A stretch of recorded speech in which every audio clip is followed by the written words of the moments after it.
Sebelum berangkat kerja, suami membantuku mengemasi barang-barang. Setelah 15 menit perjalanan, aku berhenti di pom bensin untuk mengisi bensin mobilku. Tapi saat akan membayar, aku menemukan sebuah alat aneh di dalam dompetku. Petugas yang melihat langsung panik ketakutan berkata, "Segera panggil polisi, Bu. Itu sangat berbahaya, bukan alat biasa." Aku syok tak menyangka, karena ternyata. Sebelum ceritanya dimulai, silahkan tulis di kolom komentar dari daerah mana saja teman-teman yang menonton cerita ini. Jangan lupa like dan subscribe agar channel ini bisa semakin berkembang dan bisa mempersembahkan cerita yang lebih menarik lagi. Pagi itu matahari bersinar lembut menembus celah gorden kamar tidur utama yang didominasi warna krem dan coklat muda. Lucy baru saja selesai merapikan jilbabnya di depan cermin besar. Ia menatap pantulan dirinya, seorang wanita yang merasa hidupnya nyaris sempurna. Di usia yang masih terbilang muda, ia telah memegang kendali penuh atas perusahaan logistik warisan ayahnya. Namun, bagi Lucy, keberhasilan terbesarnya bukanlah tumpukan aset atau armada truk yang mencapai ratusan unit, melainkan sosok laki-laki yang kini terlihat dari pantulan cermin sedang berdiri di ambang pintu kamar sambil membawa nampan berisi teh hangat. Laki-laki itu adalah Imron, suaminya. Imron tersenyum manis, senyum yang selalu berhasil meruntuhkan kelelahan Lucy setelah seharian bekerja. Imron meletakkan nampan di atas meja rias, lalu berdiri di belakang Lucy, memegang bahu istrinya dengan lembut. Lucy memejamkan mata sejenak, menikmati sentuhan tangan suaminya yang hangat. Baginya, Imron adalah anugerah terbesar. Di tengah kesibukan dunia bisnis yang keras dan penuh intrik, Imron adalah pelabuhan tempatnya bersandar. Laki-laki itu tidak pernah menuntut macam-macam, selalu sabar, dan sangat rajin beribadah. Imron bertanya apakah Lucy sudah siap berangkat, karena jam dinding sudah menunjukkan pukul 7 kurang 15 menit. Lucy mengangguk dan berkata bahwa ia hanya tinggal memasukkan beberapa berkas ke dalam tas kerjanya. Mendengar itu, Imron dengan sigap menawarkan diri untuk membantu. Lucy sempat menolak halus, mengatakan bahwa ia bisa melakukannya sendiri, tetapi Imron bersikeras. Suaminya itu berkata bahwa sebagai suami yang belum bisa memberikan nafkah sebanyak istrinya, setidaknya ia ingin melayani istrinya dalam hal-hal kecil, seperti menyiapkan bekal atau merapikan tas kerja. Kata-kata itu membuat hati Lucy meleleh. Ia merasa sangat dihargai dan dicintai. Lucy membiarkan Imron mengambil alih tas kerjanya yang tergeletak di atas tempat tidur. Ia memperhatikan bagaimana jari-jari Imron dengan cekatan mengatur letak dompet, tempat kacamata, mukena perjalanan, dan botol minum. Imron menyusunnya dengan sangat rapi, seolah-olah tata letak barang di dalam tas itu adalah seni yang harus diperhatikan detailnya. Lucy tersenyum melihat keseriusan di wajah suaminya. Ia teringat masa-masa awal pernikahan mereka, saat banyak orang meragukan ketulusan Imron karena perbedaan status ekonomi mereka yang cukup jauh. Namun, tahun-tahun berlalu, dan Imron membuktikan bahwa ia adalah pendamping yang setia dan tidak neko-neko. Setelah selesai, Imron menutup resleting tas itu dan menyerahkannya kepada Lucy. Ia mengingatkan Lucy agar tidak lupa membaca doa keluar rumah. Mereka berdua berjalan beriringan menuju garasi. Di sana, sebuah sedan hitam mengkilap sudah dipanaskan mesinnya oleh Imron sejak 10 menit yang lalu. Imron membukakan pintu pengemudi untuk Lucy. Sebelum Lucy masuk ke dalam mobil, Imron menahan pintu sejenak dan menatap mata istrinya dalam-dalam. Ia berpesan agar Lucy berhati-hati di jalan, tidak perlu mengebut meskipun ada rapat penting, dan yang paling penting, ia meminta Lucy untuk segera mengabarinya jika sudah sampai di kantor. Lucy mengangguk mantap. Ia mencium tangan suaminya dengan takzim. Imron membalasnya dengan mencium kening Lucy cukup lama, seolah enggan melepaskan kepergian istrinya hari itu. Lucy merasakan kasih sayang yang begitu besar dari ciuman itu. Ia masuk ke dalam mobil, memasang sabuk pengaman, dan melambaikan tangan pada Imron yang berdiri mematung di depan pintu garasi. Pagar rumah terbuka otomatis, dan sedan hitam itu pun meluncur keluar membelah jalanan perumahan yang mulai ramai. Di dalam mobil, Lucy menyalakan audio dan mendengarkan murotal pelan untuk menemaninya menyetir. Pikirannya melayang pada rencana-rencana masa depan.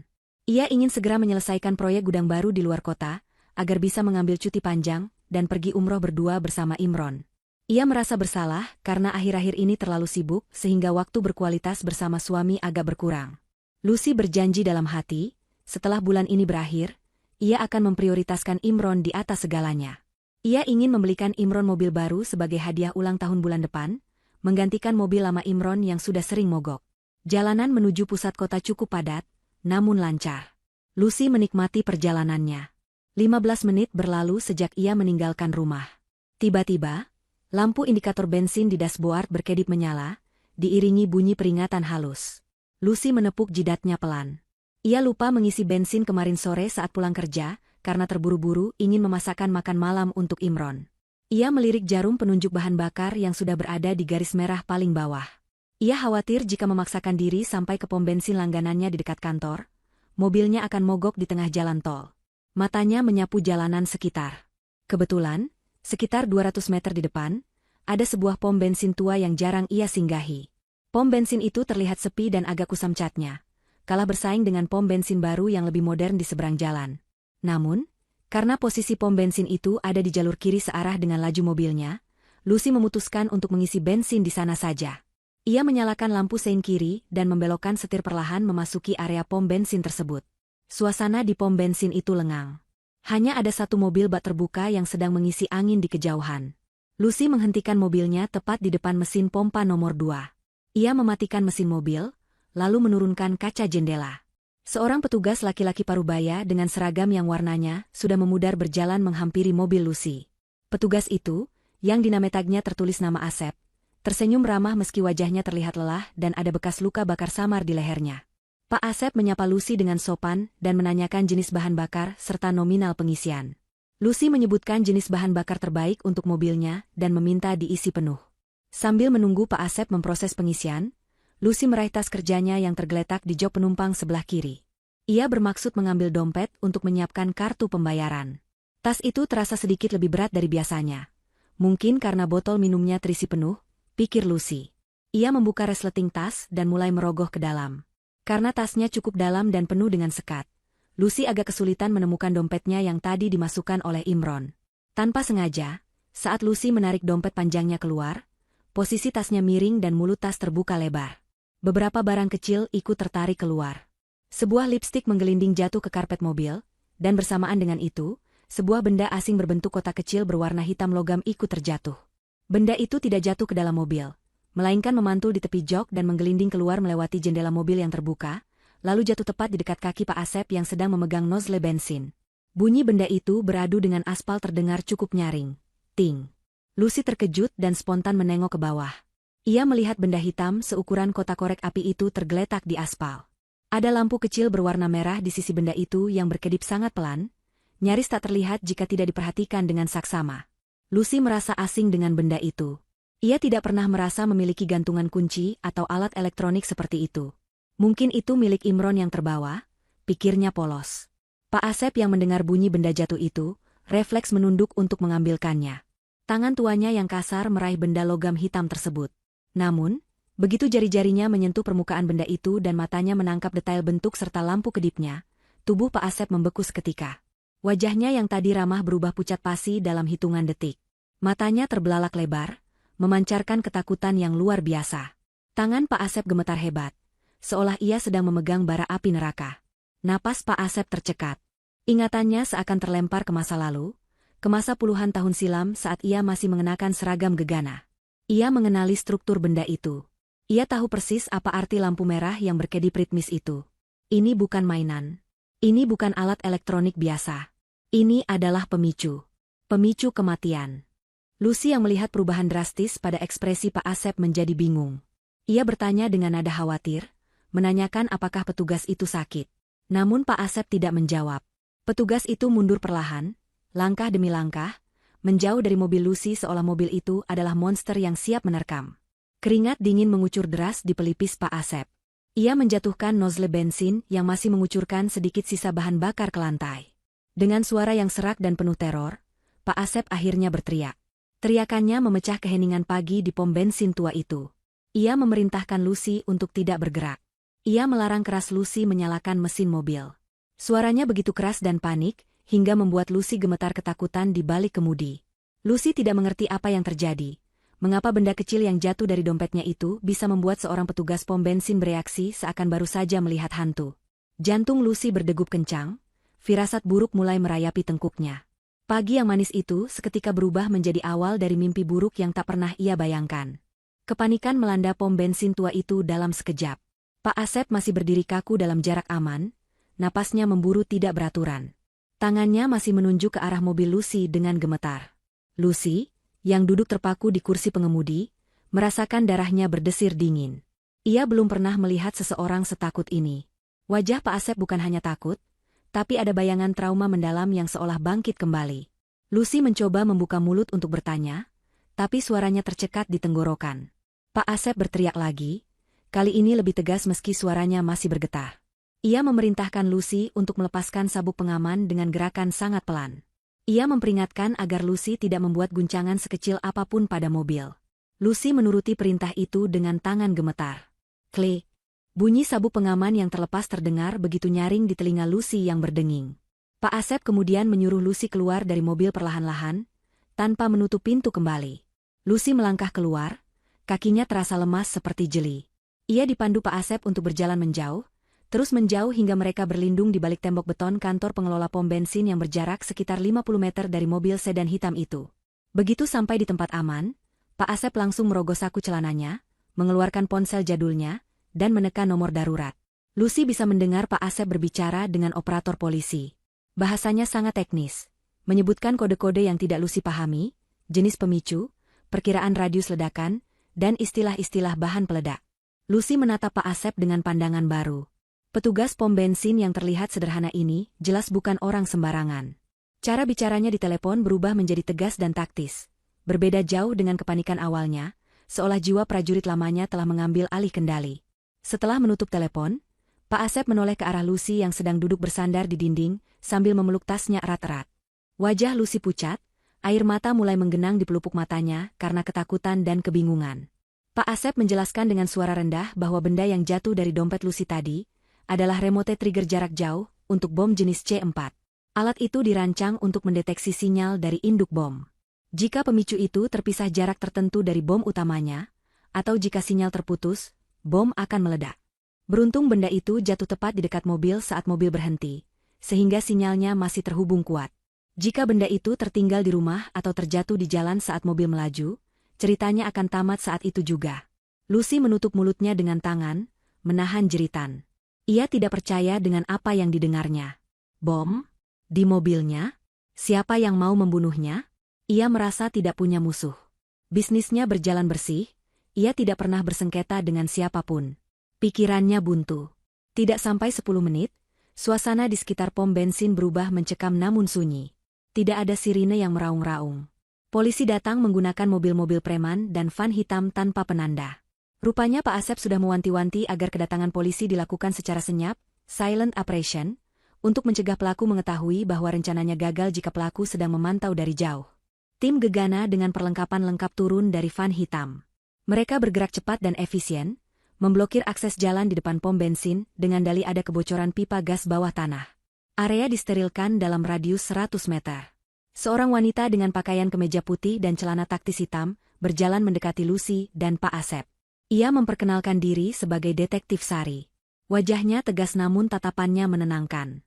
Detektif Sari mendengarkan laporan singkat dari Pak Asep, lalu mengangguk hormat, mengakui keahlian analisis Pak Asep yang ternyata adalah seniornya di kepolisian dulu sebelum pensiun dini akibat cedera ledakan. Tim penjinak bom mulai bekerja. Mereka mengirim robot kecil beroda rantai mendekati mobil Lucy. Lucy menyaksikan dari layar monitor yang dibawa salah satu petugas di dekatnya.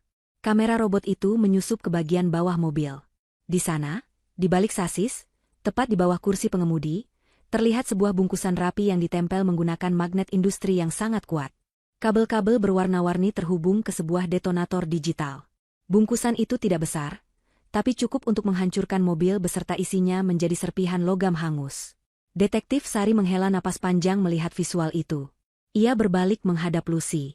Dengan nada yang sangat hati-hati, ia mulai mengajukan pertanyaan kunci. Ia bertanya siapa orang terakhir yang memiliki akses ke mobil itu. Lucy menjawab bahwa mobil itu ada di garasi rumahnya yang terkunci rapat. Hanya dia dan suaminya yang memegang kunci. Detektif Sari kemudian bertanya tentang tas Lucy, tentang siapa yang memasukkan barang-barang ke dalamnya pagi ini. Pertanyaan itu menghantam dada Lucy seperti palu godam. Ingatannya berputar kembali ke kejadian pagi tadi di kamar tidur. Wajah Imron yang tersenyum manis. Tangan Imron yang dengan telaten memasukkan dompet dan barang-barangnya ke dalam tas. Imron yang bersikeras membantunya. Imron yang merapikan letak dompet itu. Imron suaminya. Laki-laki yang ia cintai sepenuh hati. Tubuh Lucy menggigil hebat. Bukan karena dingin, tapi karena guncangan batin yang luar biasa. Ia menggelengkan kepalanya kuat-kuat, berusaha menepis kesimpulan mengerikan yang mulai terbentuk di benaknya. Tidak mungkin Imron. Imron adalah imamnya. Imron adalah orang yang paling lembut yang ia kenal. Imron tidak mungkin ingin membunuhnya. Pasti ada orang lain yang menyusup ke rumah, pikir Lucy menyangkal. Namun, Detektif Sari menyodorkan sebuah fakta lain. Tim teknis menemukan bahwa mekanisme bom itu juga dilengkapi dengan sensor kecepatan dan GPS. Bom itu diatur untuk aktif sepenuhnya jika mobil bergerak di atas kecepatan 60 km per jam secara konsisten, atau jika mobil keluar dari rute biasa menuju kantor Lucy. Berhenti di pom bensin tua ini adalah anomali yang menyelamatkan nyawa Lucy. Jika Lucy terus melaju di jalan tol, guncangan atau kecepatan tinggi akan memicu ledakan itu. Tiba-tiba, ponsel Lucy yang berada di genggamannya bergetar. Layar menyala menampilkan nama kontak, "Suamiku sayang." Detektif Sari memberi isyarat agar Lucy tidak mengangkat telepon itu, melainkan hanya membaca pesannya. Lucy membuka pesan itu dengan tangan gemetar. Isi pesan itu singkat namun kini terasa begitu dingin dan asing. "Sayang, kok GPS mobilmu berhenti lama di pom bensin tua itu? Ada masalah dengan mesinnya? Kamu baik-baik saja kan?" Lucy membaca pesan itu berulang-ulang. Nada perhatian yang biasanya membuat hatinya hangat, kini terasa seperti bisa ular yang mematikan. Imron memantaunya. Imron memperhatikan pergerakannya lewat GPS secara real-time. Jika Imron benar-benar khawatir, dia akan menelepon dengan panik, bukan mengirim pesan teks yang seolah-olah sedang memastikan apakah targetnya masih hidup atau sudah meledak. Detektif Sari menatap Lucy dengan pandangan iba namun tajam. Polisi wanita itu tahu, saat ini adalah momen terberat bagi korban. Momen ketika kepercayaan runtuh dan realita kejam mulai menampakkan wajah aslinya. Lucy merasa dunianya runtuh. Kakinya tidak kuat lagi menopang tubuhnya. Ia merosot duduk di lantai semen yang dingin. Air matanya tumpah tanpa bisa dibendung. Dalam hitungan menit, statusnya berubah dari seorang istri yang bahagia menjadi target pembunuhan yang dirancang oleh orang yang tidur di sebelahnya setiap malam. Fakta bahwa Imron yang memasukkan pemicu itu ke dalam dompetnya adalah bukti yang tak terbantahkan. Alat itu tidak mungkin masuk sendiri. Dan tidak ada orang lain yang menyentuh tasnya pagi ini selain Imron. Lucy menutup wajahnya dengan kedua tangan. Isak tangisnya terdengar memilukan di antara kesibukan tim gegana yang sedang berjuang mematikan bom di mobilnya. Suasana di dalam area pom bensin yang kini tertutup rapat itu semakin tegang, namun kali ini ketegangan itu lebih terarah. Detektif Sari mengambil alih komando dengan ketenangan yang luar biasa. Ia tahu waktu adalah musuh utama mereka saat ini. Jika Imron curiga karena mobil Lucy diam terlalu lama, ia mungkin akan mematikan pemicu itu atau malah melarikan diri sebelum polisi bisa melacak keberadaannya. Detektif Sari menatap Lucy yang masih terguncang, lalu berjongkok di hadapannya agar pandangan mereka sejajar. Dengan suara tegas namun lembut, ia menjelaskan bahwa Lucy harus menjadi kuat sekarang juga. Bukan untuk menyelamatkan perusahaan atau harta, tetapi untuk menegakkan keadilan bagi dirinya sendiri. Lucy menghapus air matanya dengan ujung jilbab. Ia menarik napas panjang, mencoba mengumpulkan sisa-sisa keberanian yang ia miliki. Ia mengangguk pelan kepada Detektif Sari, tanda bahwa ia siap bekerja sama. Rencana balasan pun disusun dengan cepat. Polisi menduga motif utamanya adalah penguasaan aset secara instan, mengingat tidak ada asuransi jiwa yang terlibat. Imron pasti mengincar warisan perusahaan dan aset pribadi Lucy. Untuk menjebak Imron, mereka harus membuat Imron percaya bahwa rencananya berjalan mulus. Lucy diminta untuk membalas pesan suaminya. Detektif Sari mendiktekan kalimat yang harus diketik Lucy agar terdengar natural dan tidak memancing kecurigaan. Tangan Lucy gemetar saat menyentuh layar ponsel, mengetik balasan untuk laki-laki yang baru saja ia sadari ingin membunuhnya. Ia mengetik bahwa ia hanya mampir ke toilet sebentar, karena perutnya sakit, dan sekarang sudah siap melanjutkan perjalanan. Setelah pesan terkirim, Lucy merasa mual, seolah-olah ia baru saja berbicara dengan iblis yang menyamar sebagai malaikat. Sementara itu, tim teknis kepolisian bekerja dengan kecepatan kilat. Mereka menyiapkan sebuah mobil sedan operasional polisi yang memiliki warna dan bentuk mirip dengan mobil Lucy. Pelat nomor palsu dipasang dalam hitungan detik untuk menyamarkannya. Sinyal GPS dari ponsel Lucy dan transponder mobil dipindahkan ke mobil tiruan tersebut. Tujuannya adalah agar di layar pelacak Imron, titik yang melambangkan keberadaan Lucy terlihat bergerak meninggalkan pom bensin dan kembali ke jalan raya. Lucy sendiri tidak akan kembali ke mobil itu. Ia dievakuasi ke dalam sebuah van komando hitam beraca gelap yang dipenuhi peralatan penyadap canggih. Di dalam van itu, Lucy duduk di depan deretan monitor yang menampilkan peta digital dan gelombang suara. Konvoy pun bergerak. Mobil tiruan yang dikemudikan oleh petugas kepolisian melaju keluar dari pom bensin, mengarah ke jalan yang sepi menuju area tambang kosong di pinggiran kota, sesuai rencana untuk peledakan aman. Sementara van komando yang membawa Lucy bergerak perlahan mengikuti dari jarak aman, dikawal oleh beberapa mobil preman. Di dalam van yang dingin karena pendingin udara, Lucy merenung. Hatinya hancur berkeping-keping, namun otak cerdasnya sebagai pebisnis mulai menyusun kepingan-kepingan teka-teki yang selama ini luput dari perhatiannya. Ia teringat kejadian seminggu yang lalu. Saat itu malam hari, Imron datang membawakan dokumen tebal ke ruang kerja Lucy di rumah. Dengan wajah memelas dan penuh kasih sayang, Imron berkata bahwa ia khawatir jika Lucy sakit atau berhalangan, operasional perusahaan akan macet. Imron menyodorkan surat kuasa penuh pengelolaan aset dan rekening perusahaan. Katanya hanya untuk jaga-jaga, sebagai bentuk kesiagaan suami. Lucy yang saat itu sedang lelah dan sangat mempercayai suaminya, menandatangani dokumen itu tanpa membacanya dengan teliti. Ia berpikir Imron hanya ingin membantu meringankan bebannya. Kini Lucy sadar, tanda tangannya di atas kertas itu adalah vonis kematiannya sendiri. Imron sudah merencanakan ini dengan sangat rapi. Begitu Lucy tewas dalam kecelakaan, surat kuasa itu akan menjadi senjata Imron untuk menguasai segalanya tanpa perlu menunggu proses waris yang rumit. Lamunan Lucy buyar ketika salah satu petugas di dalam van memberikan tanda. Tim cyber kepolisian berhasil melacak sinyal ponsel Imron dan melakukan penyadapan darurat mengingat ancaman bom yang nyata. Suara kresek-kresek terdengar dari speaker di dalam van, diikuti oleh nada sambung telepon. Lucy menajamkan telinganya. Jantungnya berdegup kencang menanti suara suaminya. Tak lama kemudian, suara Imron terdengar jernih melalui speaker. Imron sedang menelepon seseorang. Nada bicaranya terdengar santai, bahkan ada sedikit nada riang yang membuat bulu kuduk Lucy meremang. Imron berkata kepada lawan bicaranya agar tenang saja, karena target sudah bergerak lagi. Ia mengatakan bahwa sebentar lagi mereka akan menjadi pemilik sah dari kerajaan bisnis logistik itu. Lucy menutup mulutnya menahan isak tangis. Kata-kata itu begitu menyakitkan. Namun, kejutan sebenarnya datang ketika suara di seberang telepon menjawab. Itu adalah suara seorang wanita. Suara yang manja, renyah, dan sangat familiar di telinga Lucy. Wanita itu tertawa kecil dan memuji kecerdasan Imron. Lucy mematung. Ia kenal suara itu. Sangat kenal. Itu bukan suara orang asing. Itu suara seseorang yang sering ia ajak berbagi cerita, seseorang yang ia anggap seperti saudara sendiri. Dalam keheningan van komando, Lucy menatap detektif Sari dengan tatapan kosong. Air matanya sudah kering, digantikan oleh tatapan nanar yang penuh luka. Lucy berbisik pelan, menyebutkan nama pemilik suara wanita itu. Detektif Sari mencatat nama itu dan segera memerintahkan timnya untuk melacak lokasi lawan bicara Imron. Ternyata, Imron dan wanita itu berada di lokasi yang sama. Mereka sedang bersama saat rencana pembunuhan ini dijalankan. Fakta ini menambah luka di hati Lucy. Dikhianati oleh suami sudah cukup menghancurkan. Namun mengetahui ada orang lain yang ia percaya ikut terlibat, membuat rasa sakitnya berlipat ganda. Lucy mengepalkan tangannya erat-erat, berjanji dalam hati bahwa ia tidak akan membiarkan mereka menang. Ia akan menyaksikan sendiri kejatuhan mereka, detik demi detik. Berdasarkan pelacakan sinyal ponsel, polisi mengetahui bahwa Imron tidak berada di rumah ataupun di kantor. Titik koordinat menunjukkan sebuah apartemen mewah di pusat kota. Apartemen itu dikenal sebagai hunian eksklusif dengan keamanan tinggi, tempat yang sering disewa oleh para eksekutif muda atau pasangan yang menginginkan privasi.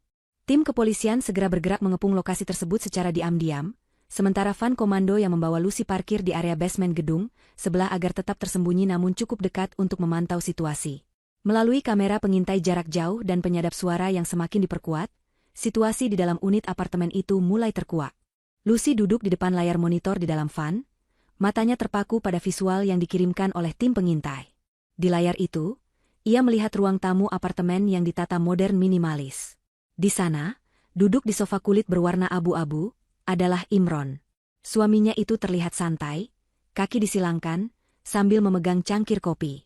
Di sebelahnya, duduk seorang wanita dengan pakaian rumahan yang modis, rambutnya digerai indah. Wanita itu adalah Farah. Lucy merasa dadanya sesak seolah pasokan oksigen di dalam van menipis. Farah adalah sahabatnya. Farah adalah orang yang ia percaya untuk menjadi wakil direktur di perusahaannya.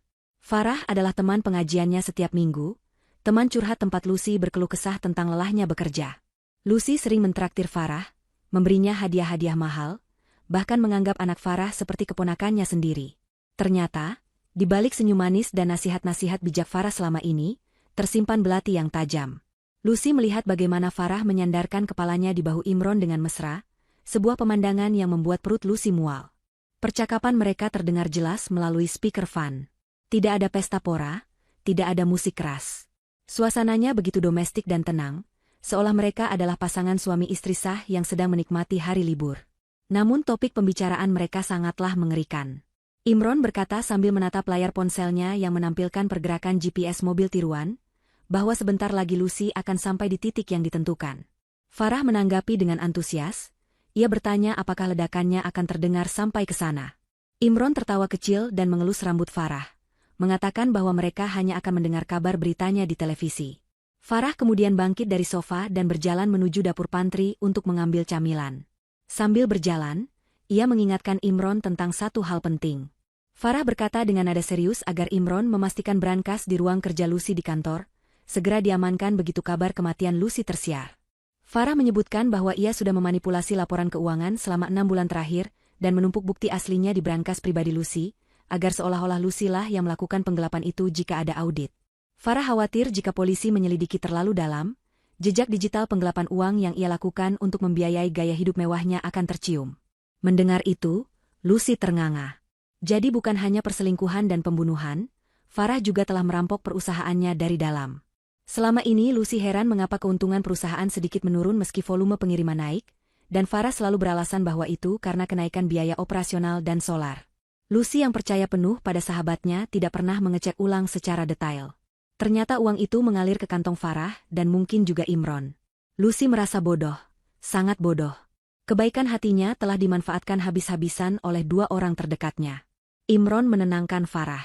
Ia berkata bahwa ia memegang kunci cadangan ruangan Lucy dan tahu kombinasi brankasnya, karena ia pernah mengintip saat Lucy membukanya. Imron berjanji akan segera ke kantor setelah urusan drama menangis di rumah sakit atau kantor polisi selesai. Mereka kemudian mulai membahas rencana renovasi rumah Lucy. Farah berkata ia ingin mengubah cat kamar utama, karena ia tidak suka warna selera Lucy yang terlalu lembut. Ia ingin menggantinya dengan warna yang lebih berani. Imron menyetujui semua permintaan Farah tanpa ragu, seolah rumah dan isinya sudah menjadi milik mereka sepenuhnya. Di dalam van komando, Detektif Sari meletakkan tangannya di bahu Lucy, memberikan dukungan moral tanpa kata-kata. Lucy menatap layar dengan pandangan yang kini berubah. Rasa sakit hati dan sedih perlahan menguap, digantikan oleh kemarahan yang dingin dan terukur. Ia melihat wajah asli Imron dan Farah yang selama ini tersembunyi di balik topeng kesalehan dan persahabatan. Mereka bukan manusia, pikir Lucy. Mereka adalah serigala berbulu domba yang sedang menunggu mangsanya mati. Tiba-tiba, tim IT kepolisian memberikan sinyal bahwa mereka siap melakukan manipulasi data. Imron terlihat sedang membuka aplikasi kamera dashboard, dashcam, di ponselnya untuk melihat kondisi di dalam mobil Lucy secara langsung, live streaming. Polisi sudah mengantisipasi hal ini. Tim cyber dengan cepat meretas feed video yang masuk ke ponsel Imron. Mereka menggantinya dengan rekaman video lama Lucy yang sedang menyetir, yang diambil dari data cloud mobil beberapa hari lalu. Kemudian, dengan teknologi deepfake canggih secara real-time, mereka memanipulasi video itu agar sesuai dengan jam dan kondisi pencahayaan saat ini. Lucy menahan napas saat melihat Imron menyipitkan mata menatap layar ponselnya. Jantung Lucy berdegup kencang. Apakah Imron akan sadar bahwa itu video palsu? Apakah ia akan melihat kejanggalan pada gerakan Lucy di layar? Detik demi detik berlalu dengan lambat. Imron mengamati layar itu dengan saksama. Lalu, sebuah senyum licik tersungging di bibirnya. Imron berkata pada Farah bahwa istrinya terlihat sangat tenang menyetir menjemput ajalnya. Imron tertipu. Teknologi kepolisian berhasil mengelabuinya. Imron kembali bersandar di sofa, merasa di atas angin, tidak menyadari bahwa di sebuah van hitam tak jauh dari sana, istri yang dikiranya akan mati sedang bersiap untuk membalikkan keadaan dan menghancurkan hidup mereka berdua. Operasi Counter Trap memasuki tahap paling krusial. Mobil sedan kepolisian yang telah disamarkan menyerupai mobil Lucy kini, memasuki area bekas tambang pasir yang sudah lama ditinggalkan. Lokasi ini dipilih dengan cermat oleh Detektif Sari, karena jauh dari pemukiman warga dan dikelilingi oleh tebing-tebing tanah yang tinggi, sehingga suara dan dampak ledakan bisa diredam secara alami. Tim gegana yang mengendalikan mobil dari jarak jauh, memastikan posisi mobil berada tepat di tengah cekungan tanah yang luas. Di dalam van komando, ketegangan memuncak. Lucy duduk dengan kaku, matanya tak berkedip menatap layar yang menampilkan umpan video langsung dari drone yang terbang tinggi di atas lokasi peledakan. Di layar lain, terlihat visual dari apartemen tempat Imron dan Farah berada. Kedua pengkhianat itu masih bersantai, menunggu momen kemenangan mereka. Detektif Sari memberi aba-aba lewat radio komunikasi. Semua unit dalam posisi siaga.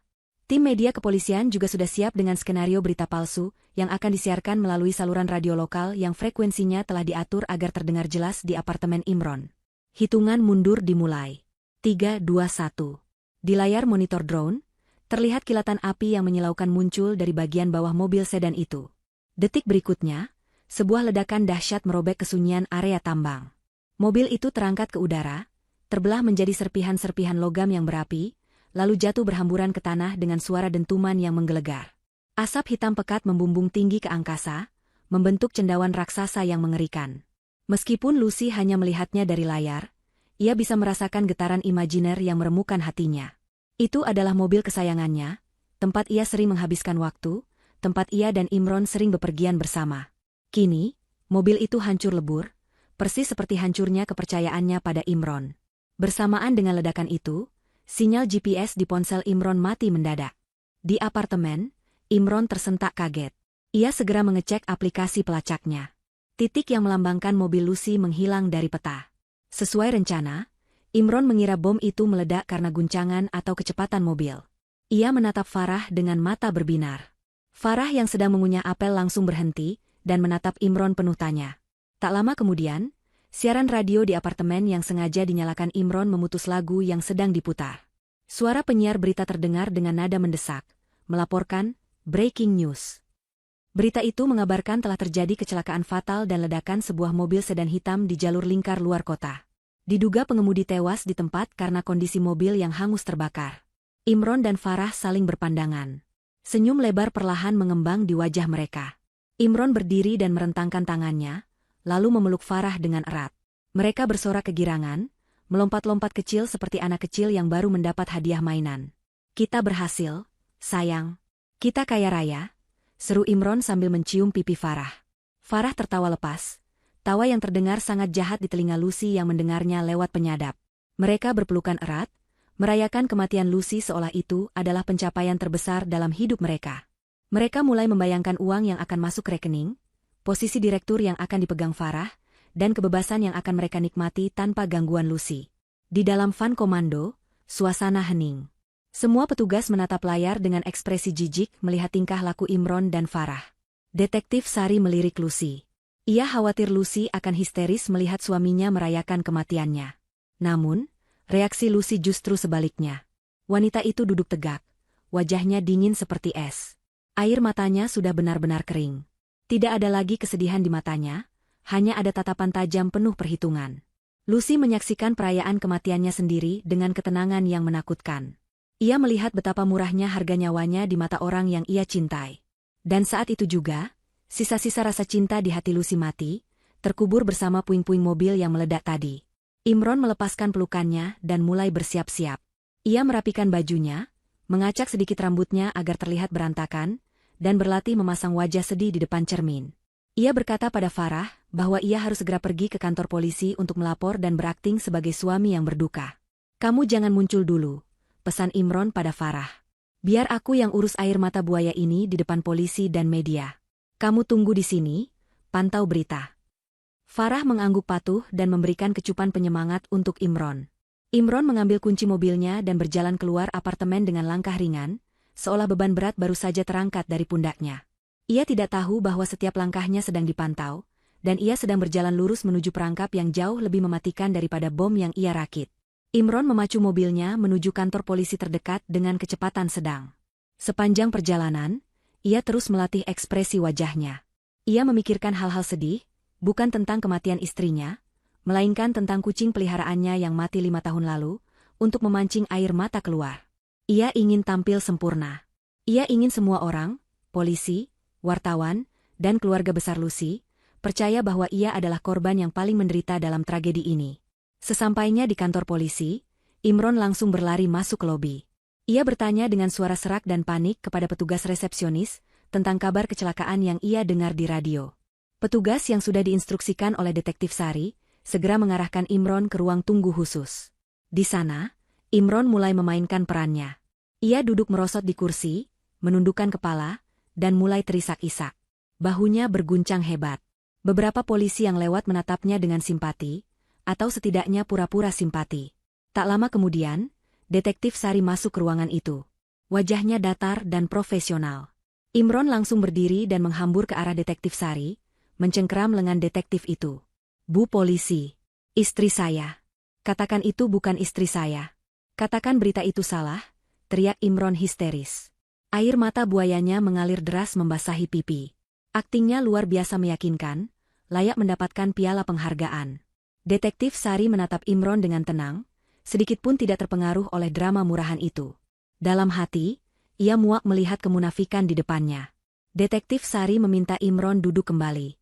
Dengan nada suara yang diatur sedemikian rupa, ia menyampaikan bela sungkawa. Ia mengonfirmasi bahwa mobil yang meledak itu memang sesuai dengan ciri-ciri mobil Lucy. Imron meraung keras, memukul-mukul dadanya sendiri, berteriak memanggil nama Ibu Lucy berulang kali. Ia bahkan menyalahkan polisi karena tidak bisa menjaga keamanan jalan raya, menyalahkan takdir, menyalahkan segalanya kecuali dirinya sendiri.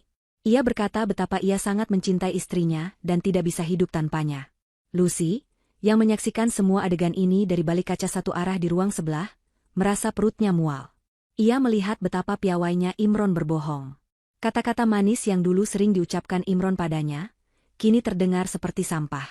Lucy mengepalkan tangannya hingga kuku-kukunya memutih. Ia ingin sekali mendobrak kaca itu dan menampar wajah suaminya, tapi ia menahan diri. Waktunya akan tiba sebentar lagi. Setelah membiarkan Imron puas dengan dramanya selama beberapa menit, Detektif Sari mulai menjalankan bagian selanjutnya dari rencana. Ia mengeluarkan sebuah kantong plastik bening berisi barang bukti. "Pak Imron," panggil Detektif Sari pelan. "Kami berhasil mengamankan beberapa barang dari lokasi kejadian yang terlempar keluar saat ledakan dan tidak ikut terbakar habis. Salah satunya adalah dompet istri Bapak." Imron mendongak, matanya yang sembab menatap dompet kulit berwarna marun yang sedikit hangus di bagian ujungnya itu. Ia mengenali dompet itu. Itu dompet yang tadi pagi ia masukkan sendiri ke dalam tas Lucy. Jantungnya berdegup kencang karena gembira. Dompet itu adalah bukti nyata kematian Lucy. Dengan tangan gemetar yang dibuat-buat, Imron menerima kantong plastik itu. Ia membukanya perlahan, seolah-olah itu adalah relik suci peninggalan orang terkasih. "Silakan dicek isinya, Pak. Mungkin ada barang berharga yang perlu Bapak amankan," ujar Detektif Sari dengan nada datar. Imron mengangguk. Ia membuka dompet itu. Di dalamnya masih ada KTP Lucy yang agak meleleh pinggirnya, beberapa kartu kredit, dan uang tunai yang sebagian terbakar. Imron terus berakting sedih, membelai barang-barang itu. Namun, saat ia membuka lipatan dompet bagian dalam tempat biasa orang menyimpan foto, wajahnya berubah pucat pasi dalam sekejap. Tangisnya berhenti mendadak seperti keran air yang ditutup paksa. Di dalam slot foto transparan itu, tidak ada foto dirinya ataupun foto pernikahan mereka yang biasanya disimpan Lucy. Sebagai gantinya, terselip sebuah foto baru yang terlihat sangat jernih. Itu adalah foto candid Imron dan Farah yang sedang bergandengan tangan mesra dan tertawa lebar di parkiran apartemen Farah. Foto itu diambil oleh tim pengintai polisi hanya 1 jam yang lalu, saat Imron baru tiba di apartemen Farah. Di sudut foto itu bahkan tertera keterangan waktu, timestamp, yang menunjukkan jam dan tanggal hari ini. Mata Imron membelalak menatap foto itu. Otaknya berputar keras, mencoba memahami apa yang terjadi. Bagaimana mungkin foto ini ada di dompet Lucy? Lucy sudah berangkat kerja sejak pagi, sedangkan ia baru bertemu Farah siang ini. Foto ini diambil hari ini. Logika Imron macet. Keringat dingin mulai bercucuran di dahinya. Kali ini bukan keringat akting, tapi keringat ketakutan murni. Tangannya gemetar memegang dompet itu. Ia menatap Detektif Sari dengan tatapan bingung dan panik yang tak bisa disembunyikan. Kenapa ada foto ini? Gumam Imron terbata-bata, lupa dengan peran suami berdukanya. Suaranya terdengar cemas. Detektif Sari mencondongkan tubuhnya sedikit ke depan, menatap tajam tepat ke manik mata Imron. "Kenapa, Pak? Bapak kaget? Kami juga bingung. Kenapa almarhumah Ibu Lucy membawa foto suaminya dengan wanita lain di dompetnya? Apa mungkin beliau sudah tahu sesuatu sebelum kecelakaan itu terjadi?" Pertanyaan itu menohok Imron tepat di jantung. Rasa percaya dirinya mulai goyah. Ia merasa dinding-dinding ruangan itu menyempit menghimpitnya. Bayangan bahwa rencananya tidak sesempurna yang ia kira mulai menghantui pikirannya. Suasana di dalam ruang interogasi itu mendadak menjadi sangat dingin dan menekan, seolah oksigen di dalamnya tersedot keluar perlahan-lahan. Imron masih memegang dompet kulit marun milik istrinya dengan tangan yang gemetar hebat.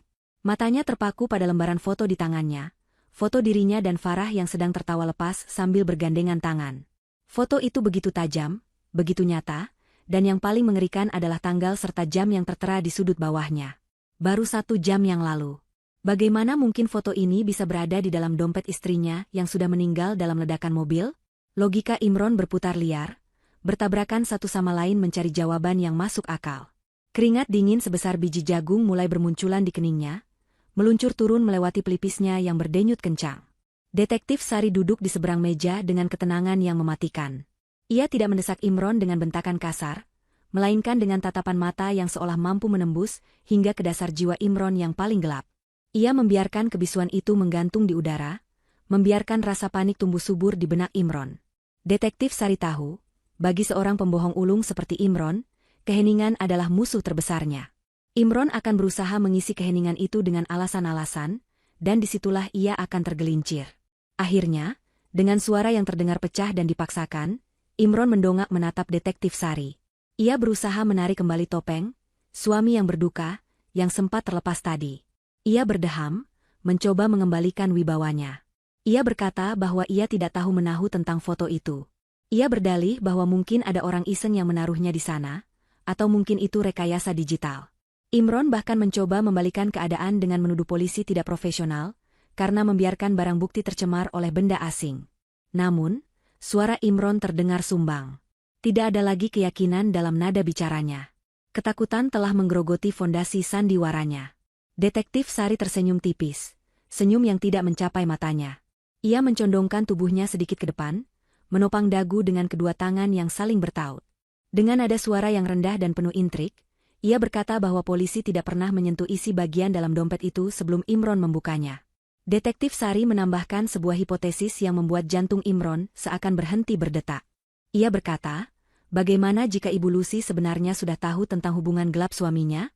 Bagaimana jika sebelum kecelakaan itu terjadi, Ibu Lucy sudah menyewa orang untuk memata-matai suaminya? Dan foto itu adalah bukti yang baru saja diterima Ibu Lucy pagi ini, sebelum ia berangkat kerja? Imron ternganga. Hipotesis itu sangat masuk akal. Jika Lucy sudah tahu, berarti Lucy tidak sebodoh yang ia kira. Jika Lucy sudah tahu, berarti rencana, istri penurut yang mati kecelakaan, ini tidak berjalan semulus dugaannya. Ketakutan Imron bergeser dari takut ketahuan selingkuh menjadi takut kehilangan harta. Jika Lucy tahu ia selingkuh, apakah Lucy sempat mengubah sesuatu? Imron teringat surat kuasa dan surat wasiat yang sudah ditandatangani Lucy minggu lalu. Dokumen itu adalah nyawanya. Ia meyakinkan dirinya sendiri bahwa dokumen itu sah secara hukum, dan tidak bisa dibatalkan hanya karena sebuah foto. Melihat kegelisahan Imron yang semakin memuncak, Detektif Sari memutuskan untuk menjatuhkan bom kedua. Ia merogoh sebuah map coklat yang tergeletak di samping kursinya. Dengan gerakan perlahan dan sengaja diperlambat untuk menyiksa rasa penasaran Imron, Detektif Sari mengeluarkan selembar kertas yang dilaminating plastik pelindung. Kertas itu tampak sedikit kotor oleh abu di bagian pinggirnya, memberikan kesan dramatis seolah-olah baru saja diselamatkan dari kobaran api. Detektif Sari menyodorkan kertas itu ke hadapan Imron.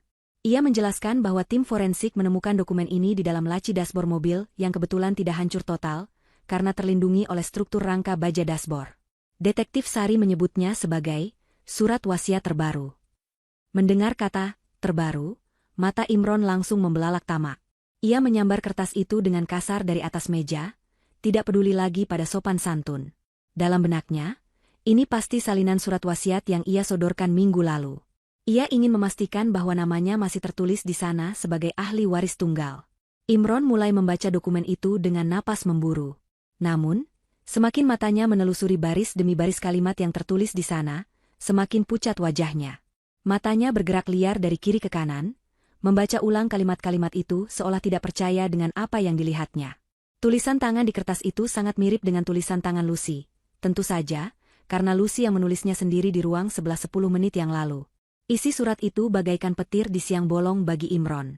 Di sana tertulis dengan jelas dan tegas, "Saya yang bertanda tangan di bawah ini, Lucy, dengan kesadaran penuh dan tanpa paksaan, menyatakan bahwa apabila saya meninggal dunia, terutama jika kematian saya terjadi secara tidak wajar atau mendadak, saya membatalkan semua surat kuasa dan surat wasiat yang pernah saya tanda tangani sebelumnya.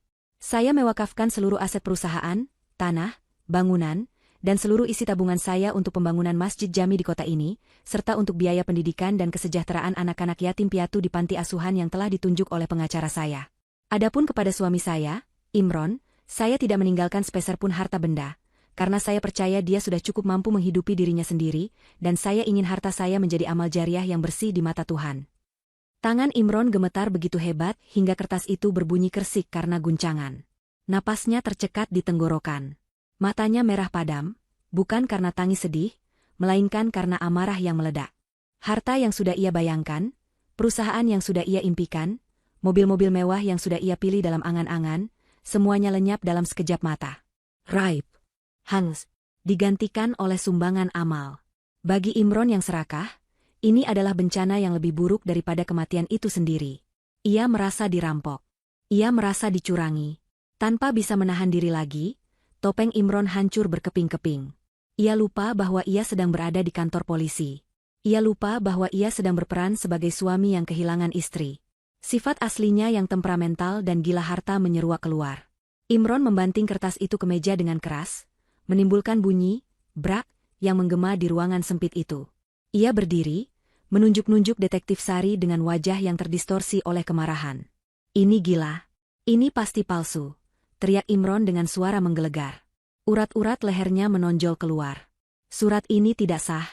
Minggu lalu dia sudah tanda tangan surat wasiat di depan saya. Semua aset jatuh ke tangan saya. Saya suaminya. Saya ahli warisnya yang sah. Tidak mungkin dia menyumbangkan semuanya ke panti asuhan dan masjid. Lucy tidak sebodoh itu. Imron terus meracau, memuntahkan semua isi hatinya yang busuk. Ia berteriak bahwa ia berhak atas uang itu, bahwa ia sudah berkorban banyak dengan menjadi suami yang sabar selama ini. Ia bahkan keceplosan mengatakan bahwa surat wasiat minggu lalu adalah jaminan masa depannya bersama Farah, meskipun ia buru-buru menutup mulutnya saat menyadari ia menyebut nama selingkuhannya. Namun, nasi sudah menjadi bubur. Kata-kata itu sudah terucap. Pengakuan tersirat bahwa ia mengincar harta dan memiliki motif kuat untuk menyingkirkan istrinya sudah terekam jelas oleh kamera dan mikrofon di ruangan itu. Detektif Sari tetap duduk tenang, membiarkan Imron meluapkan emosinya hingga habis. Ia menatap Imron dengan pandangan merendahkan, seolah sedang melihat sampah. Sementara itu, di balik kaca satu arah, Lucy berdiri mematung. Ia mendengar setiap kata yang keluar dari mulut suaminya. Ia mendengar bagaimana Imron lebih peduli pada uang yang hilang daripada nyawa istrinya yang dikira sudah melayang. Hati Lucy terasa nyeri, namun sekaligus lega. Lega karena Tuhan telah membukakan matanya lebar-lebar sebelum terlambat. Ia melihat wujud asli dari Imam, yang selama ini ia banggakan. Ternyata, ia selama ini tidur dengan seekor ular berbisa. Detektif Sari akhirnya berdiri perlahan. Dengan nada dingin, ia berkata, "Jadi, Bapak mengakui bahwa Bapak lebih peduli pada warisan daripada kematian istri Bapak? Dan Bapak menyebutkan ada surat wasiat lain minggu lalu? Menarik sekali. Kami akan mencatat itu sebagai motif, Pak Imron." Imron terdiam kaku. Kesadaran perlahan kembali padanya. Ia baru sadar bahwa ia telah masuk ke dalam perangkap. Ia menatap sekeliling ruangan, melihat kamera CCTV yang berkedip di sudut plafon. Kakinya lemas. Ia jatuh terduduk kembali di kursi. Wajahnya yang tadi merah, karena marah kini berubah menjadi abu-abu. Namun, mimpi buruk Imron belum berakhir. Detektif Sari menekan tombol interkom di mejanya dan berkata, "Bawa masuk saksi berikutnya."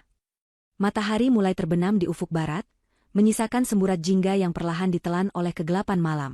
Gedung perkantoran tempat perusahaan logistik Lucy berada sudah mulai sepi. Sebagian besar karyawan sudah pulang sejak pukul 5 sore tadi. Hanya beberapa petugas keamanan yang berjaga di pos depan dan lobi. Namun, ada satu mobil yang baru saja masuk ke area parkir VIP di basement. Mobil itu milik Farah. Farah keluar dari mobilnya dengan langkah tergesa-gesa. Ia mengenakan kacamata hitam besar meski hari sudah gelap, mencoba menutupi identitasnya.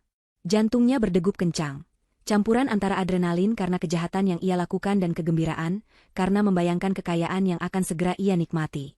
Sesuai instruksi Imron tadi siang, tugas Farah adalah membersihkan jejak. Ia harus mengambil dokumen-dokumen asli laporan keuangan yang ia palsukan, dan memastikan brankas Lucy bersih dari bukti-bukti yang bisa memberatkannya. Farah tahu kode akses pintu samping gedung karena Lucy pernah memberikannya untuk keadaan darurat. Ironisnya, keadaan darurat itu kini ia ciptakan sendiri. Farah menyelinap masuk ke dalam gedung yang sunyi. Suara sepatu hak tingginya, tak, menggema di lorong koridor yang panjang dan dilapisi marmer. Udara di dalam gedung terasa lebih dingin dari biasanya, mungkin karena pendingin ruangan sentral yang dimatikan sebagian. Farah merapatkan blazernya. Ia merasa diawasi, namun ia menepis perasaan itu. Hanya perasaan bersalah, batinnya menghibur diri. Sebentar lagi semua ini selesai, dan aku akan menjadi nyonya besar. Ia naik lift menuju lantai teratas, lantai direksi. Pintu lift berdenting terbuka, memperlihatkan lobi lantai direksi yang gelap gulita.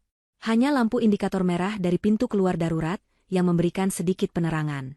Farah mengeluarkan ponselnya, menyalakan senter, dan berjalan menuju ruangan Lucy di ujung lorong. Ia sampai di depan pintu kayu jati besar bertuliskan, Direktur Utama. Farah menempelkan kartu akses duplikat yang dicurinya dari tas Lucy minggu lalu. Pintu berbunyi klik dan terbuka. Farah masuk ke dalam ruangan kerja Lucy. Ruangan itu luas, mewah, dan beraroma khas parfum Lucy, aroma bunga melati yang lembut. Aroma itu membuat bulu kuduk Farah meremang. Rasanya seolah Lucy masih ada di sana, duduk di kursi kebesarannya. Farah buru-buru menutup pintu dan menguncinya dari dalam. Ia berjalan menuju lukisan besar di dinding, menggesernya sedikit untuk menampakkan brankas tersembunyi di baliknya. Dengan jari gemetar, ia menekan kombinasi angka yang diberitahu Imron. Brankas terbuka. Di dalamnya, tumpukan dokumen penting dan uang tunai tersusun rapi. Farah tersenyum lebar.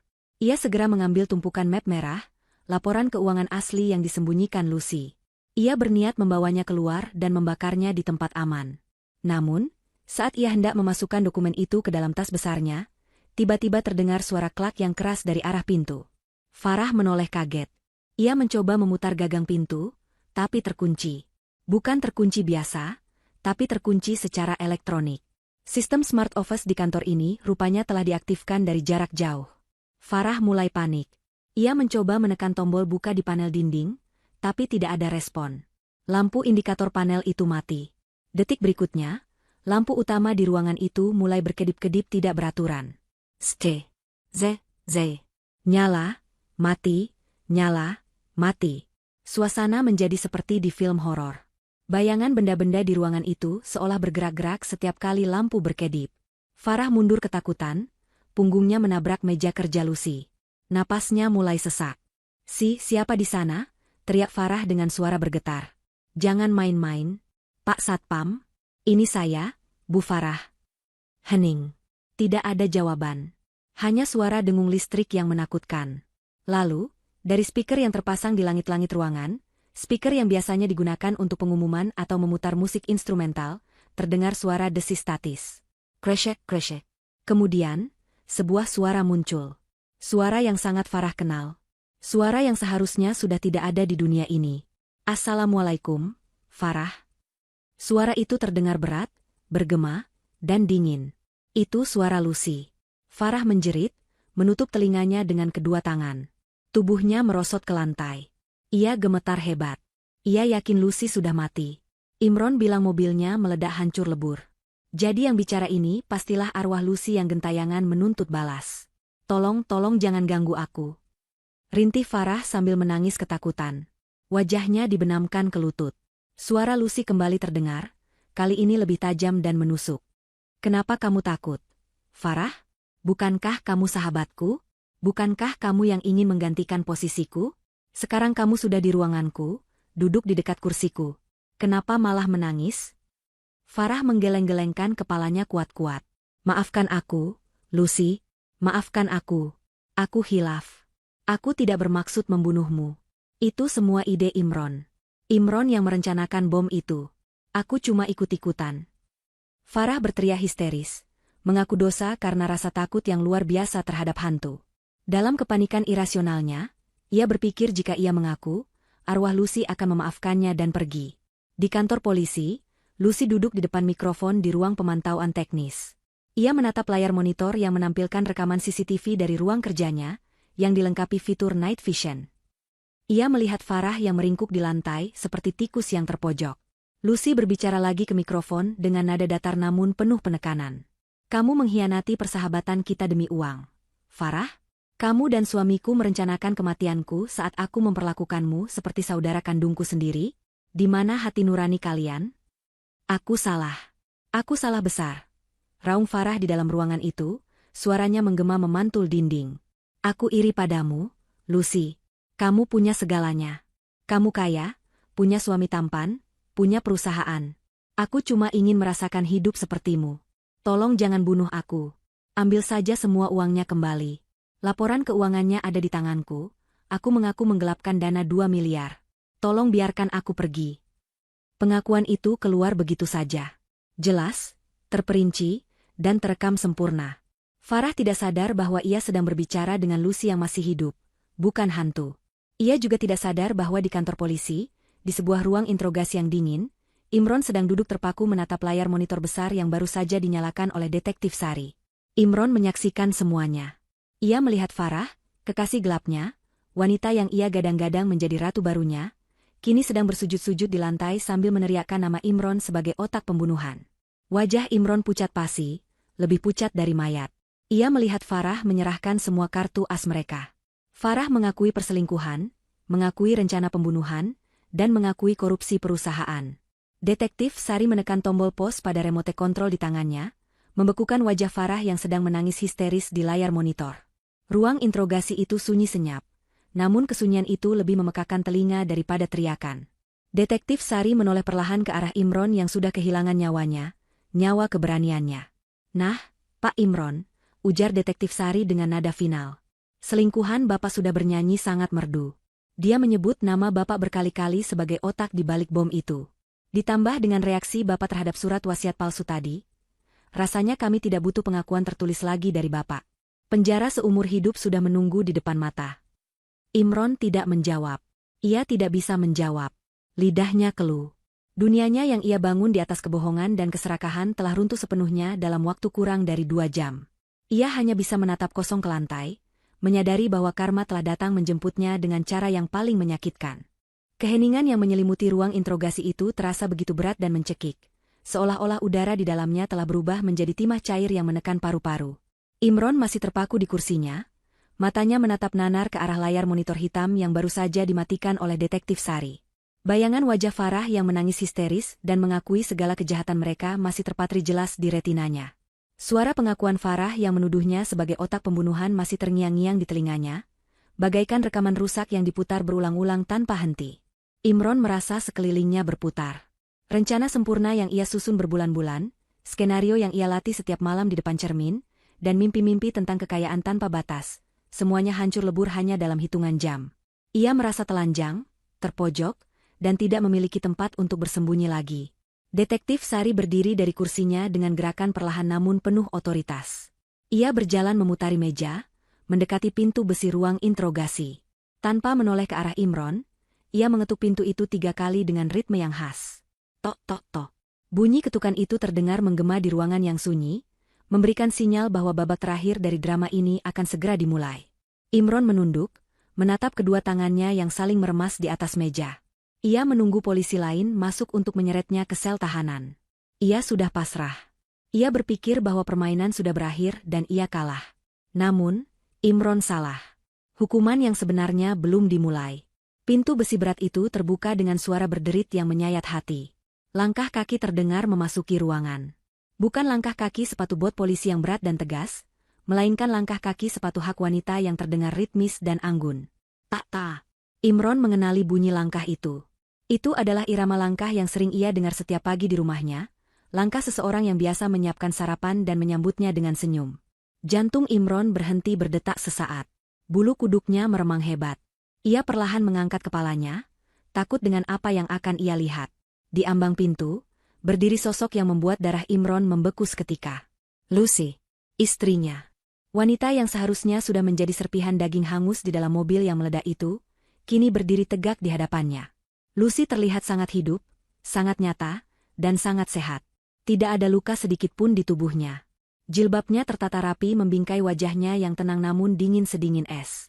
Lucy mengenakan pakaian kerja yang sama seperti saat ia berangkat pagi tadi, tas kerjanya tersampir di bahu, seolah-olah ia baru saja pulang dari rapat direksi dan mampir ke kantor polisi. Imron terlonjak dari kursinya hingga kursi itu terdorong ke belakang dan menghantam dinding dengan keras. Ia mundur hingga punggungnya menempel di tembok, matanya terbelalak lebar seakan hendak keluar dari rongganya. Mulutnya menganga, tapi tidak ada suara yang keluar selain desisan napas yang tercekat. Otaknya tidak bisa memproses apa yang dilihatnya. Apakah ini hantu? Apakah ini halusinasi akibat stres berat? Atau apakah Lucy memiliki kembaran yang tidak pernah ia ketahui? Imron mengangkat tangannya yang gemetar, menunjuk arah Lucy dengan jari telunjuk yang bengkok karena ketakutan. Lucy? Suara Imron keluar seperti cicitan tikus yang terinjak. Kamu, bukannya kamu sudah. Lucy tidak menjawab pertanyaan itu. Ia melangkah masuk ke dalam ruangan dengan tenang, melewati detektif Sari yang memberinya jalan dengan penuh hormat. Lucy berjalan mendekati meja interogasi, tempat di mana Imron tadi duduk. Ia meletakkan tas kerjanya di atas meja, lalu menatap Imron lurus tepat di manik matanya.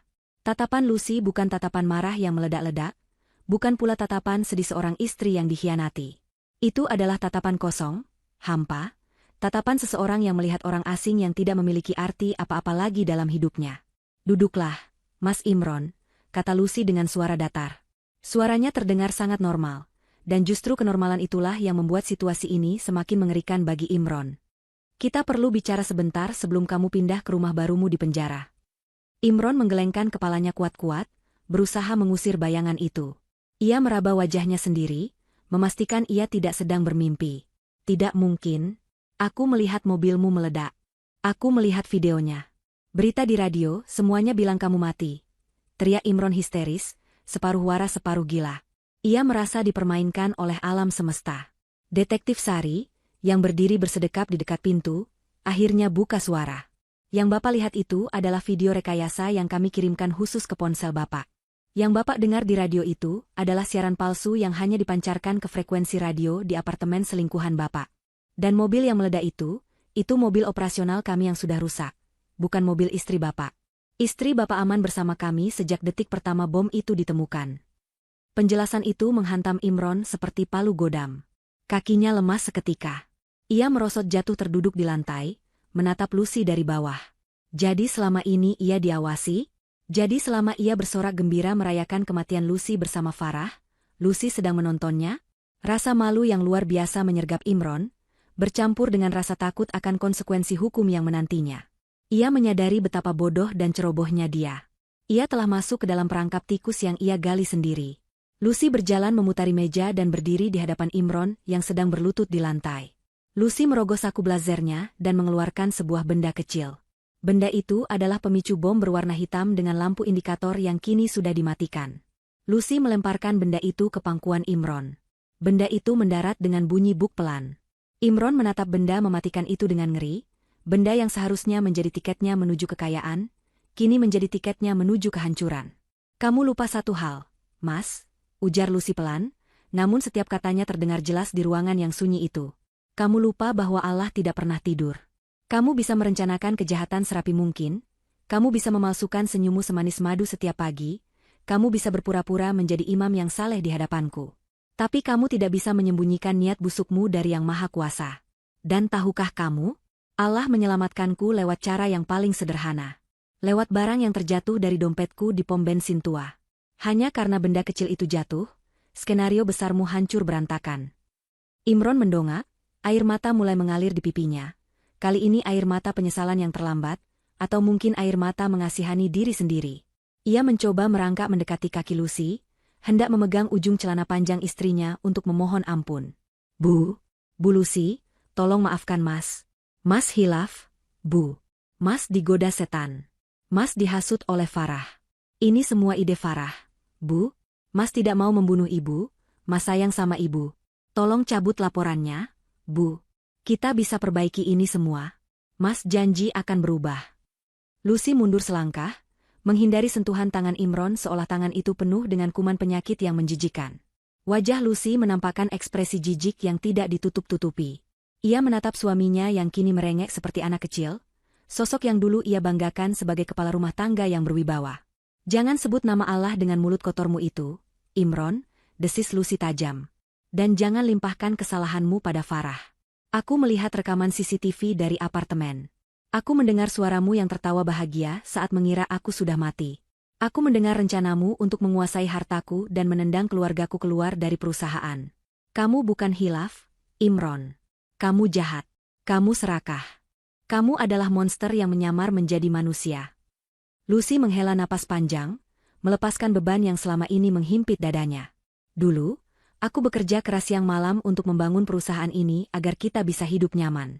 Aku tidak pernah mempermasalahkan statusmu yang tidak bekerja. Aku menghormatimu sebagai suamiku. Tapi balasanmu adalah racun. Kamu selingkuh dengan sahabatku sendiri, kamu mencuri uang perusahaanku, dan puncaknya kamu ingin membunuhku demi warisan. Imron yang merasa permohonan maafnya tidak digubris, tiba-tiba berubah tabiat. Sifat aslinya yang temperamental kembali muncul. Rasa putus asa membuatnya nekat. Ia menyadari bahwa hidupnya sudah tamat, tidak ada jalan kembali. Jika ia harus hancur, ia ingin menyakiti Lucy untuk terakhir kalinya. Dengan gerakan cepat dan tak terduga, Imron menyambar pemicu bom yang ada di pangkuannya dan melompat berdiri. Ia berniat memukul wajah Lucy dengan benda keras itu, atau menyandera Lucy sebagai tameng untuk melarikan diri. Dasar wanita sombong. Kalau aku tidak bisa memilikimu dan hartamu, tidak ada yang bisa. Teriak Imron sambil mengayunkan tangannya ke arah Lucy. Namun, Lucy tidak bergeming sedikit pun. Ia bahkan tidak berkedip. Sebelum tangan Imron sempat menyentuh Lucy, Detektif Sari bergerak secepat kilat. Dengan teknik bela diri yang terlatih, Detektif Sari menendang lutut Imron hingga ia terhuyung, lalu memuntir lengan Imron ke belakang punggung dengan keras hingga terdengar bunyi krak pada persendian bahunya. Imron menjerit kesakitan dan menjatuhkan pemicu bom itu ke lantai.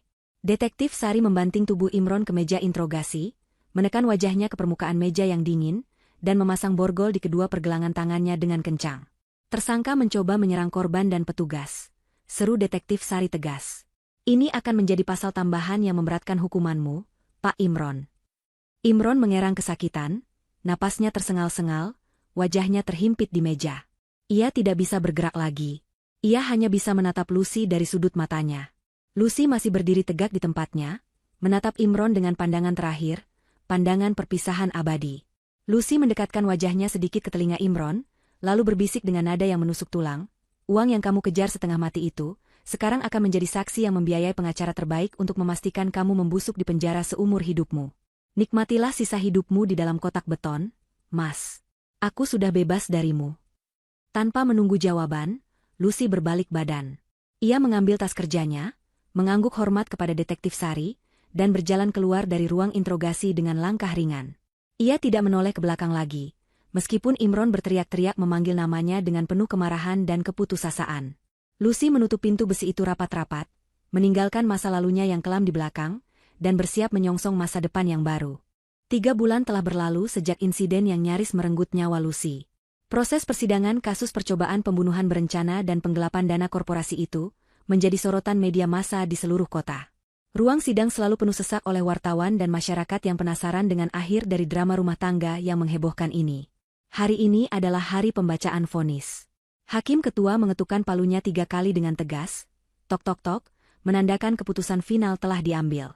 Imron dan Farah duduk di kursi terdakwa dengan mengenakan rompi oranye tahanan. Wajah mereka tampak kusam dan layu, jauh berbeda dari penampilan mereka 3 bulan lalu. Imron terlihat jauh lebih tua dari usianya, rambutnya mulai memutih dan tubuhnya kurus kering.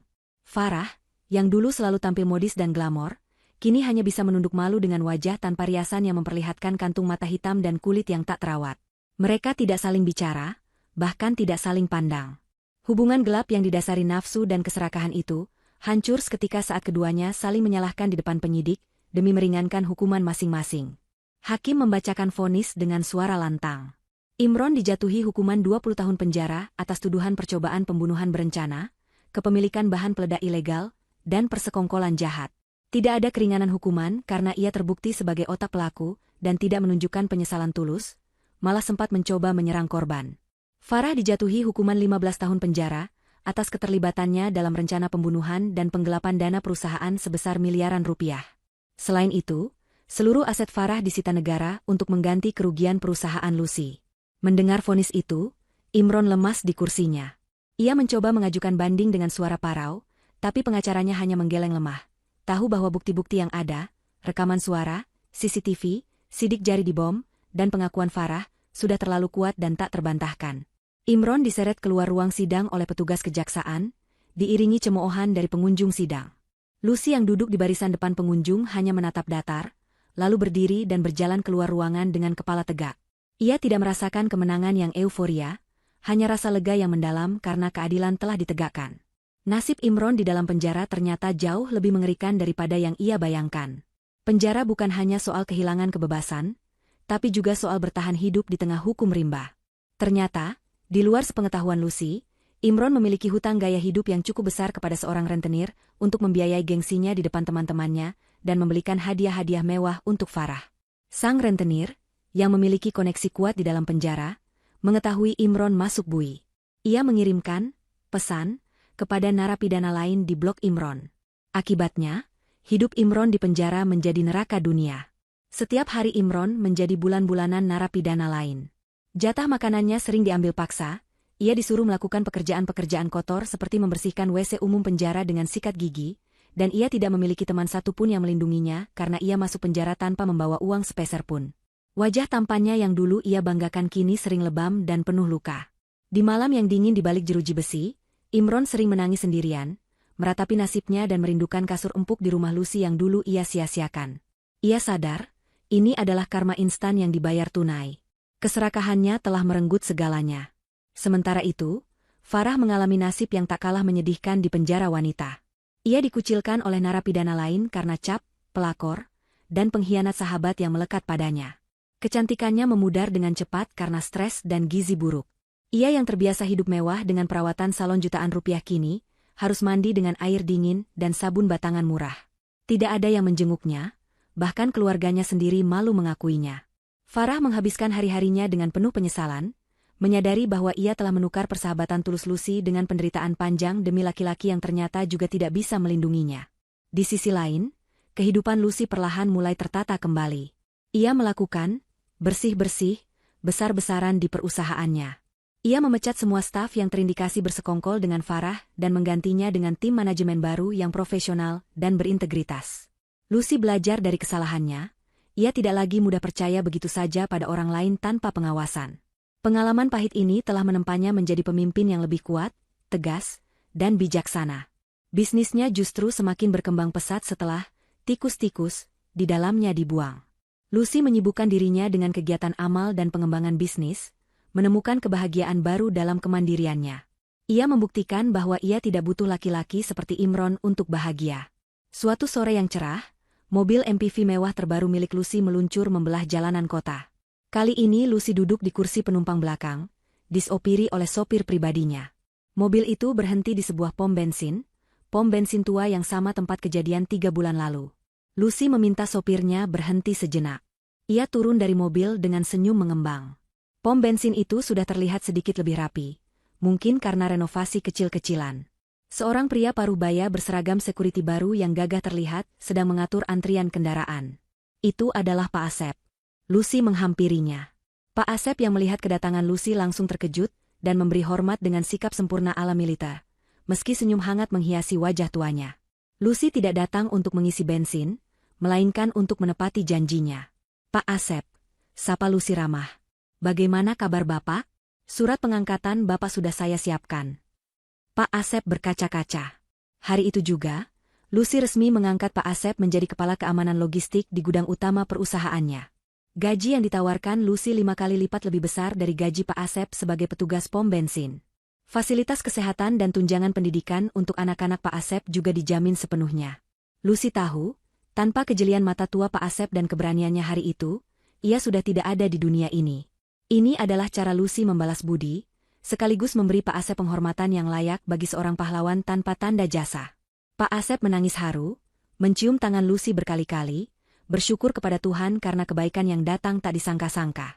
Setelah urusan dengan Pak Asep selesai, Lucy kembali masuk ke dalam mobilnya. Sebelum mobil melaju, ia membuka tas kerjanya, mengecek isinya sekilas. Semuanya rapi. Tidak ada lagi tangan orang lain yang menyentuh barang-barang pribadinya. Ia mengambil sebuah permen, lalu menutup tasnya kembali. Mobil perlahan meninggalkan area pom bensin, menyatu dengan arus lalu lintas sore yang padat. Lucy menatap langit senja dari balik jendela mobil.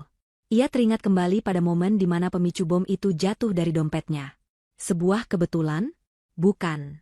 Lucy yakin itu bukan kebetulan. Itu adalah campur tangan Tuhan yang Maha Melindungi. Lucy tersenyum tipis, kali ini senyum yang benar-benar lepas tanpa beban. Ia telah melewati badai terhebat dalam hidupnya dan keluar sebagai pemenang. Cerita ini ditutup dengan monolog batin Lucy yang menenangkan. Terkadang, Tuhan menyelamatkanmu dari orang yang salah dengan cara mematahkan hatimu. Dan terkadang, Dia menyelamatkan nyawamu lewat hal-hal kecil yang jatuh dari dompetmu, hanya untuk mengingatkan bahwa skenario manusia tidak akan pernah bisa mengalahkan takdirnya.